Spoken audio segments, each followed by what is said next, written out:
Bueno, hola Sofi. Hola, muchas ¿cómo gracias. estás, Martu? ¿Todo bien? Muchas gracias por estar acá. Para mí es un placer tenerte. Gracias. Una amiga de hace muchos años. Y bueno, que hoy estés acá contándonos tu historia es muy lindo. Muchas gracias. Sofi, ¿qué sabes de cómo fue el momento en que tus papás recibieron el diagnóstico?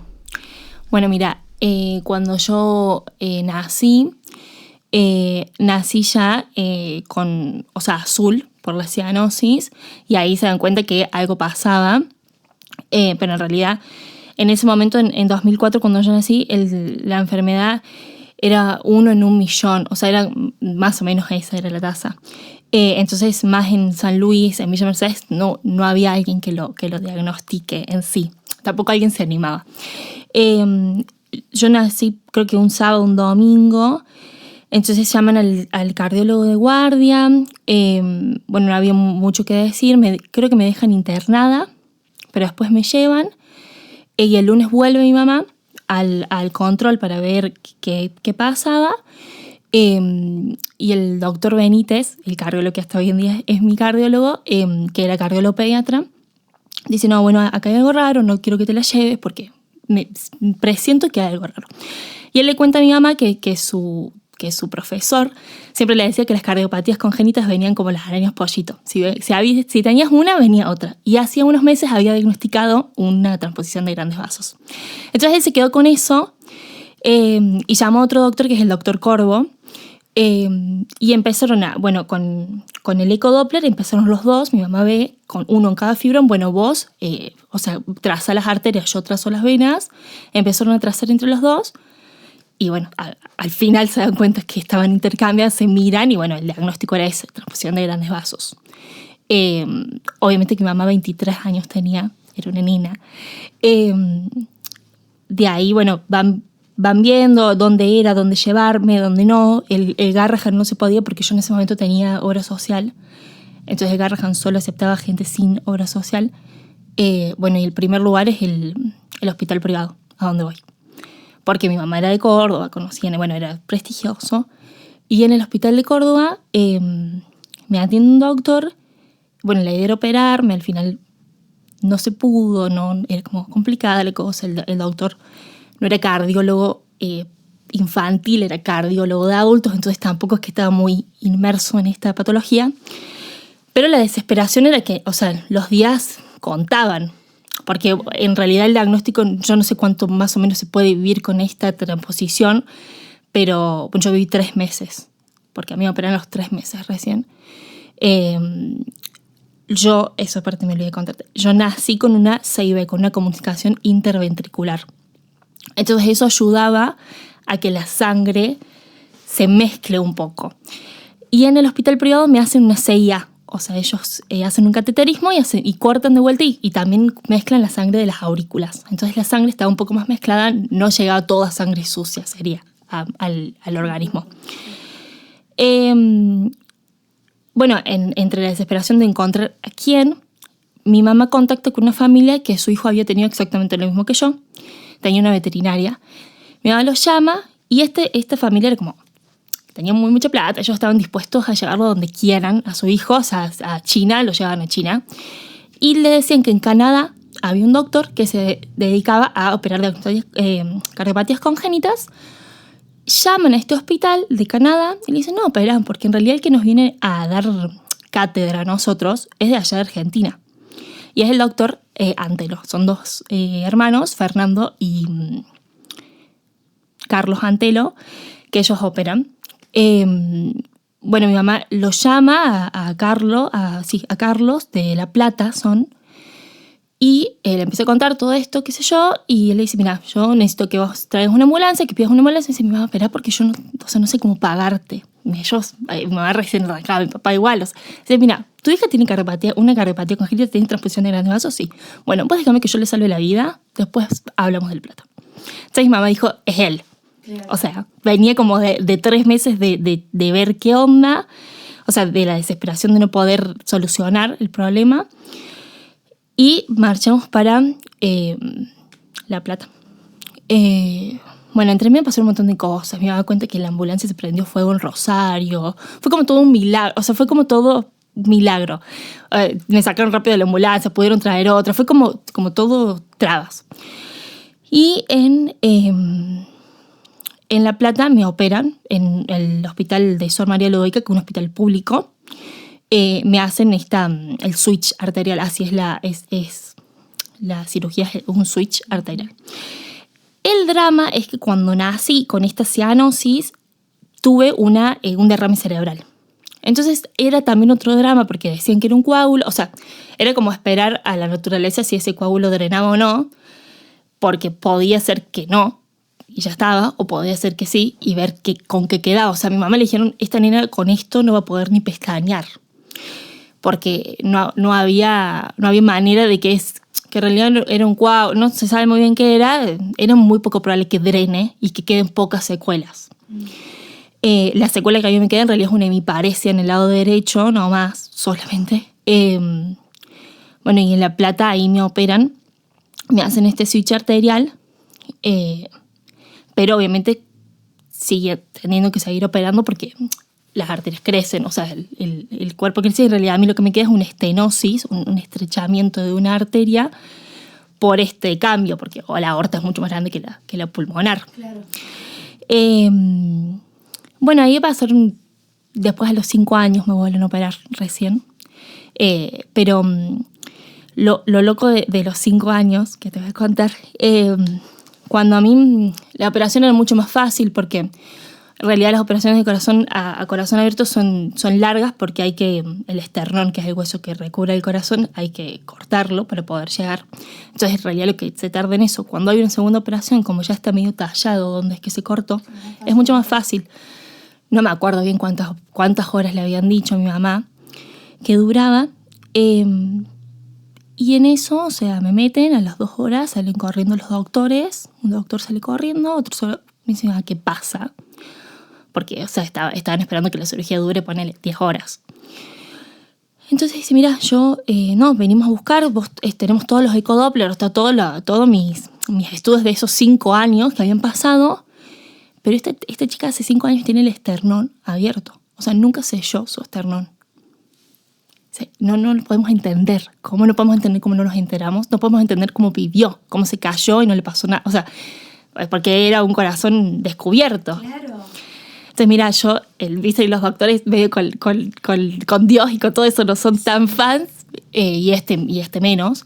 Le dijo, mira, yo no sé si creo en los milagros, pero estoy seguro que esto fue un milagro. O sea, porque es insólito que haya vivido 5 años con un esternón abierto. Claro, uno de niño, vos jugás, vas, todo. Venís.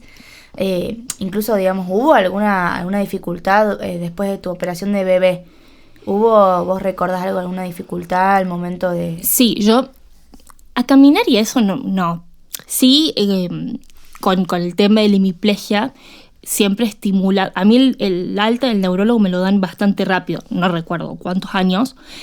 Y de hecho el neurólogo nos contaba el último día que él mi tomografía la daba en el final y si le respondían cómo estaba esa persona en ese momento, que todo el mundo le respondía o muerta o en estado vegetal, no. Es decir, si ellos supieran cómo está la nena hoy en día, en realidad lo que sí tuve que tratar toda mi vida fue la hemiplegia en el lado derecho, o sea, la motricidad fina porque encima yo soy diestra, tampoco es algo que se entiende, es como que todo, tratar siempre con fisiatras, hidroterapia, fonoaudiología, pero en eso mis papás estuvieron siempre constantes, claro. súper constantes.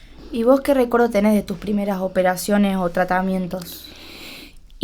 Yo tengo bastantes. O sea, de los 3 meses obviamente de nada, de los 5 años todo. Todo. Todo. O sea, me acuerdo, yo en ese momento vivía acá en Córdoba. Me acuerdo cuando yo ya me daba cuenta que teníamos que irnos a La Plata a que me operen, así que yo no quería dar vueltas en la mesa. Me acuerdo que no me agarré mi mamá. Me acuerdo haber entrado al hospital. Y en realidad lo que me acuerdo es yo ya en la camilla cuando te entran gritando desesperada porque no quería. Claro. Y me acuerdo un poco en la sala de cirugía, o sea, ya en el quirófano sería. Claro. Me dice, bueno, Sofi, estos son los doctores, te vamos a sentar. No me acuerdo más, me acuerdo ya despierta en la sala.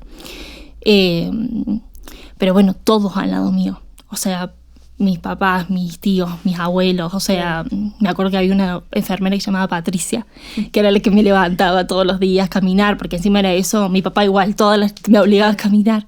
Pero bueno, de los 5 años un poco eso. Y hoy en día también obviamente influye. O sea, yo hace unos años tuve que entrar a un quirófano, pero solamente me saqué una bolita y para mí fue algo... Claro, sentí que me iba a morir. Claro. O sea, es como que te queda un poco un trauma en eso. ¿Y qué apoyos decís vos que fueron claves para esos años o que siguen siendo esa red de contención, digamos? Bueno, mis papás, o sea, yo no estaría viva sin ellos, sin lugar a dudas. O sea, o no podría ser lo que soy hoy. Entre los dos siempre se encargaron de hacerme sentir a alguien más. O sea, mi mamá siempre cuenta una charla, no me acuerdo bien con quién, que le decía, ahora cuando tenemos el alta, esto queda en vos. Queda en vos en criar una nena enferma o queda en vos en criar una nena sana. Vos podés criar una nena enferma y que toda la vida se sienta enferma, o podés criar una nena sana y que sea así. Por eso, eso fue la clave. Claro. O sea, ellos me criaron como alguien más. No era, bueno, vos no podés hacer esto, vos no te muevas. Porque ellos dicen, no tiene sentido. O sea, me crié como si a mí nunca me hubiera pasado nada en la vida. Claro. O sea, como nací y común. O sea, en un montón de cosas. El cardiólogo igual le decía, bueno, estos nenes con las cardiopatías congénitas por ahí son nenes muy tranquilos, que no juegan. No, yo era un terremoto. O sea, bueno, me conoces, no soy muy tranquila. Ellos fueron la clave de crearme como una nena sana. O sea, de hacerme entender que lo que hacía obviamente era para estimular algo que yo tenía, pero nunca como algo... O sea, no prejuzgándome. O sea, no algo, vos no podés por algo, que yo estudiar medicina. Vos no podés porque... No. O sea, vos lo que querés hacer lo hacés y estábamos atrás tuyo apoyándote siempre. O sea, en eso ellos dos fueron... Claro. Bueno, después, mi abuela, obviamente, también mi tía Pato, mi tío Marek, o sea, mis padrinos, gente que estuvo atrás siempre. Claro, impresionante. Siempre. ¿Y cómo influyó todo esto, digamos, en todo tu proceso de niñez, adolescencia, en la vida cotidiana? Mira, a mí un tema que siempre me toca en medio de la adolescencia un poco más chica, cuando yo empiezo a hacer la hidroterapia, son caras las hidroterapias y la fonoaudiología, más que vos siempre tenés que hablar con un fisiatra, que él te evalúe y te diga qué terapias tenés que hacer. Llegó un momento en el que mis papás no aguantan, o sea, ya era muy, muy caro las terapias, entonces el fisiatra les ofrece el certificado de discapacidad que existe. Claro. Y que yo obviamente lo podía tener porque hay una discapacidad motora. Uh-huh. Bueno, hacen todo, el fisiatra era lo más. Hacen todos los trámites, logramos tener el certificado de discapacidad, pero para mí era algo terrible. Vos pensás, haber criado como si yo no era nadie y tener un certificado de discapacidad, para mí era algo como, yo no soy discapacitada. Obviamente uno ahora dice, sí, soy discapacitada porque hay, o sea, la palabra en sí. Entonces mi mamá era como que estaba con ese dilema porque, qué sé yo, también te ayuda mucho, el certificado de discapacidad son viajes gratis, por ejemplo, para hacerte controles. Entonces yo decía, mamá, si vos tenés un compañerito mío al lado, nunca digas que yo tengo el certificado de discapacidad porque yo no quiero que se enteren. Entonces como que era todo un dilema, yo era chica y hablo con este fisiatra. Y este fisiatra me dice, mira, todos en la vida somos discapacitados. Yo no sé nada de matemáticas y no saber nada significa, o no poder con algo, significa ser discapacitado. Yo no sé hacer algo en matemáticas, yo no me sale, soy discapacitado en matemáticas. Y a mí eso me hizo como un clic. Claro. Pero el tipo era lo más, o sea, entonces dije, bueno, sí, soy discapacitado, o sea, hay cosas, qué sé yo, enhebrar una aguja no me sale, no me va a salir nunca.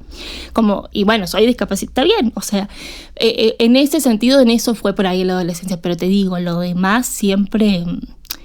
pocas inseguridades, fue como un proceso entre mis papás que pudieron como acompañarme, claro, sin esos prejuicios. Claro. ¿Y de qué manera todo esto repercutió o repercute en la persona que sos hoy? Creo que muy para bien. O sea, siempre hay un peso por ahí en el sentido de hay otra oportunidad en la vida. O sea, nací y hubo una oportunidad, nací y si no me hubieran operado, hubiera muerto. como esa segunda oportunidad en la vida a veces es un peso, como bueno, no la malgastes. Porque uno lo piensa, obviamente uno después de eso lo tiene que tratar, como darle un sentido a la vida, a eso me refiero. Claro. Pero, o sea, yo no me imagino no siendo lo que soy, no me imagino sin una cicatriz, no me imagino sin esta biparesia, o sea, no me imagino sin, o sea, siempre fue algo como una resiliencia total. Por ahí, como te digo, como al haberme criado de esa manera, uno no se da cuenta de los logros que tuvo, pero el poder yo escribir hoy en día con la mano diestra es como algo, o poder ponerme una campera, te digo, la motricidad fina que yo tenía era nula. Uno va o estudiar una carrera, o sea, como cosas así que para uno es básico, pero por ahí retrocedes en la vida y decís, che, pero como re bien, o sea, claro. Impresionante. En ese sentido, por ahí hay cosas muy positivas y también hay cosas muy negativas en esto de, bueno, darle un significado realmente importante a tu vida, o sea, como no malgastes esa segunda oportunidad que te dio la vida, pero no, en general no lo pienso, no lo voy pensando por lo de, estoy operada del corazón, no es que te voy contando por la vida. Claro. Ahora con medicina por ahí uno, sí, qué sé yo, que la otra vez que lo vimos al tema, y que vos seguís viendo las estadísticas y que realmente siguen siendo muy bajas la tasa de la cantidad de gente que lo tiene, realmente uno es un milagro, porque podría haber salido todo muy mal, o sea, los doctores fueron excelentes, pero si era, no, o este coágulo, es como que todo, siempre se dio todo muy bien. Claro. Además que esto que le habían dicho a tu mamá, como que vos por ahí no ibas a ser una nena que pueda hacer las cosas, digamos. O un montón de cosas. Después, por ejemplo, a mí hay estas comunicaciones se tienen que sellar, y a veces se tienen que sellar con tejidos, qué sé yo, de otras personas, y ya quedas inmunocomprometido para toda la vida. A mí me lo pudieron sellar con mi pericardio. Es como que siempre se dio, o bueno, a los 3 meses estuve un montón de tiempo con la cirugía abierta porque no deshinchaba el corazón. Necesitaban poner un medicamento. El medicamento, si no funcionaba, era chao. Como que siempre estábamos todos en el raje entre sí, era todo muy sí o no, o sea, sí, todo bien o no, se muere. Claro. Es como que siempre ahí al límite. Pero en general, te digo, yo no vivo pensando en esto de operar el corazón para nada. O sea, no fue así de la manera en la que me criaron, pero creo que me ayudó un montón a no ponerme esa traba. Claro, sí, obvio. Y si tuvieras que decirnos algo que resuma tu aprendizaje de toda esta experiencia, ¿qué sería? Qué profunda la pregunta. Es mucho para resumir, pero por ahí algo que vos digas, bueno... Un aprendizaje. Un mensaje o algo. Yo creo que es eso. O sea, de no prejuzgarse nunca en la vida. O sea, uno sos discapacitado, está bien. O sea, viví con eso. Y demostrarle al otro que sos mejor, que podés. O sea, es eso, creo yo, de esta resiliencia, de poder... O sea, ir ante todo pronóstico. Yo estudié medicina por eso. Vos me decís que no, bueno, lo voy a hacer igual. O sea, y voy a hacerlo 1000 veces mejor de lo que vos pensás. Es como ponerse al frente de un diagnóstico. No iba a poder pestañear. No, pero sí. Y lo voy a hacer. Y lo va a hacer. O sea, creo que es eso.